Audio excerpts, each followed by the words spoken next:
Wordy Talks. Learn English, change your life. Hello and welcome back to Wordy Talks. We are so happy you are joining us today. My name is Emma and I am here with my wonderful co-host Leo. Today we have a very special topic, and I think it is one of the most important topics we have ever talked about on Wordy Talks. Today we are going to talk about real conversation practice. Leo, why do you think this topic is so important? Emma, this is probably my favorite topic of all time. Because I think so many people who are learning English or any language spend a lot of time studying grammar and vocabulary in a book. They learn the rules, they learn the words, they do the exercises, but then when they try to speak with a real person in real life, they freeze. That means they stop, they cannot speak, they feel scared and confused. Does that sound familiar to you? Oh, absolutely. And I think almost every English learner has experienced that moment. You know the words, you have studied for months or even years, but when a real person speaks to you, especially fast in a natural way, your brain just goes blank. That means your mind feels empty and you cannot remember anything. And that is such a frustrating feeling. Frustrating means something makes you feel annoyed or upset because it is harder than you expected.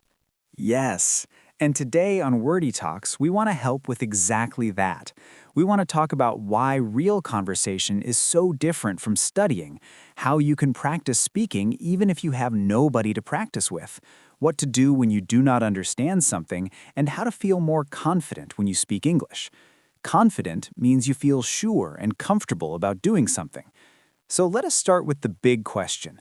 Why is real conversation so much harder than studying? That is such a great place to start. When you study English in a book or in a class, everything is very controlled. Controlled means organized and planned. The sentences are perfect, the vocabulary is clear, and there are no surprises. But real conversation is completely different. Real people speak fast, they use short forms. For example, they say gonna instead of going to, or wanna instead of want to.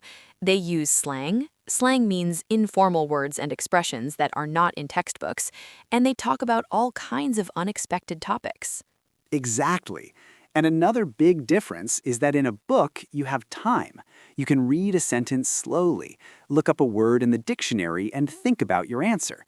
But in a real conversation, everything happens very fast. Someone asks you a question, and you need to answer immediately. Immediately means right now, without waiting. There is no time to look up words or think about grammar rules. You just have to speak. And that is why practicing real conversation is so different from studying. Studying gives you the knowledge. Knowledge means the information you have in your head. But conversation practice gives you the skill. A skill is something you can actually do. Swimming is a skill. Driving a car is a skill. And speaking English is also a skill. And like any skill, you only get better at it by doing it, not just by reading about it. That is such a perfect way to explain it. You cannot learn to swim by reading a book about swimming. You have to get in the water. And you cannot learn to speak English by only studying grammar. You have to open your mouth and speak. Even if you make mistakes, and you will make mistakes, that's how you learn. Mistakes are not bad. Mistakes are actually your best teachers. I love that. And I want to talk about something that stops so many people from practicing conversation, and that is the fear of making mistakes. Fear means being scared of something. So many English learners are afraid to speak because they are worried. Worried means you are thinking about something bad that might happen. They are worried that they will say the wrong word or use the wrong grammar, and people will laugh at them or think they are not intelligent. Oh, I completely understand that fear. I felt exactly the same when I was learning. I remember the first time I tried to have a conversation in a foreign language. I was so nervous. Nervous means you feel a little scared and uncomfortable, like butterflies in your stomach. I kept thinking, what if I say something wrong? What if they don't understand me? What if I forget the word I need right in the middle of the sentence? And what happened?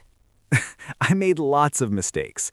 I said the wrong words, I used the wrong tense, I probably said some very funny things. But you know what? The person I was speaking to was very kind. They understood me. We had a real conversation, and after that, I felt so proud.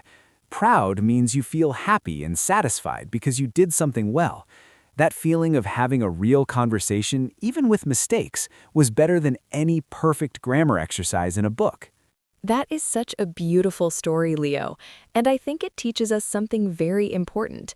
Most people are kind and patient when they know you are learning. They appreciate the effort. Effort means the hard work you put into something.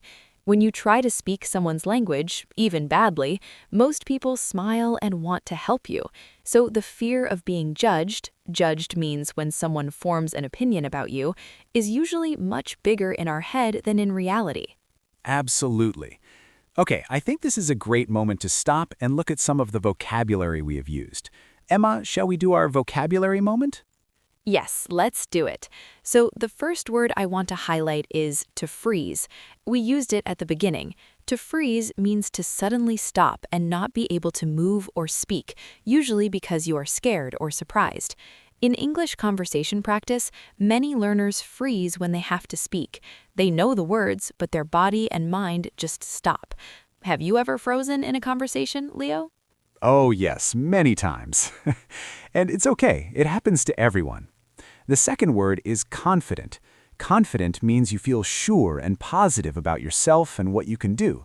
A confident speaker doesn't worry too much about mistakes. They just speak and communicate.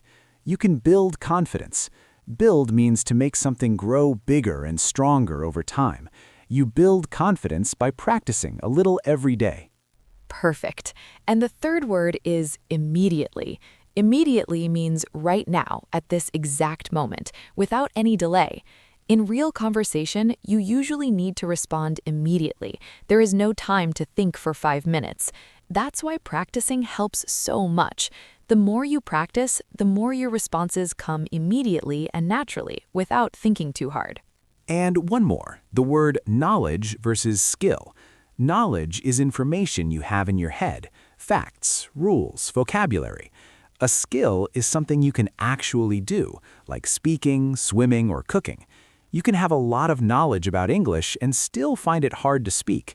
That's because speaking is a skill, and skills need practice, not just study. So remember, study gives you knowledge, but practice gives you skill. Brilliant. Now let's get back to the conversation. We talked about why real conversation is hard and why people are afraid. Now I want to talk about something very practical. How can you actually practice real English conversation, especially if you live in a place where there aren't many English speakers around you? Great question. And the good news is, there are so many ways to practice today that did not exist before. The first and most obvious one is to find a language partner. A language partner is someone who wants to learn your language and you want to learn their language. So you help each other. You speak in English for 30 minutes, and then you speak in their language for 30 minutes. It is free, it is fun, and you both get real practice. And there are many apps and websites where you can find language partners from all over the world. You can video call them, voice call them, or even just chat by text. The important thing is to actually have the conversation, not just plan to have it someday. Someday is the most dangerous word for language learners. Do not say, someday I will practice. Say, today I will practice. Someday is the enemy of progress. And another great way to practice is to talk to yourself.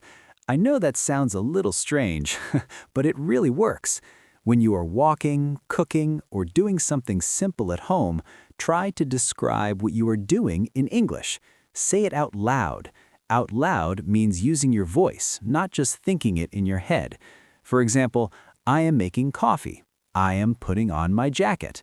I am going to the shop.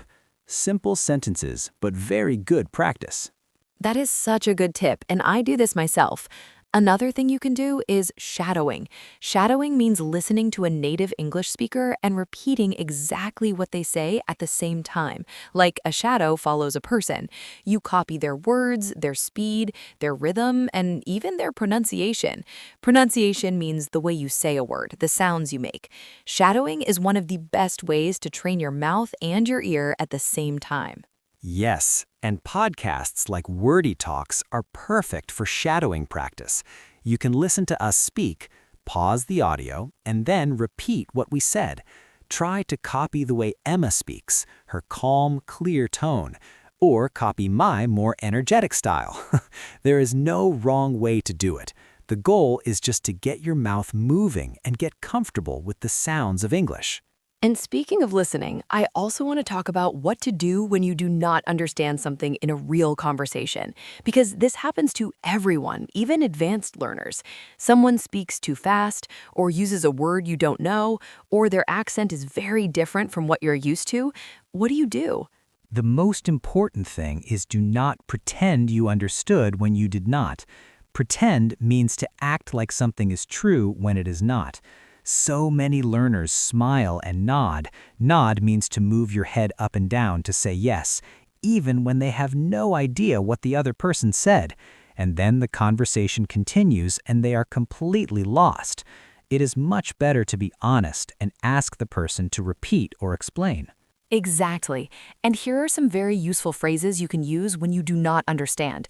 You can say, "Sorry, could you say that again, please?" Or, "I'm sorry, I didn't catch that." Catch here means understand, to catch what someone said. Or you can say, "Could you speak a little more slowly, please?" Most people are very happy to help. Nobody is angry when you ask them to repeat something politely.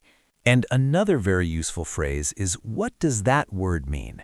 If someone uses a word you don't know, just ask. People love explaining things, and you will learn a new word in a real context. Context means the situation around a word that helps you understand its meaning. Learning words in context is much more powerful than learning them from a list. Absolutely.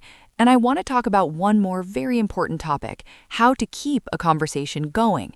Sometimes you start talking to someone in English, and after 2 or 3 sentences, you don't know what to say next. The conversation stops, and it feels very uncomfortable. So how do you keep a conversation going?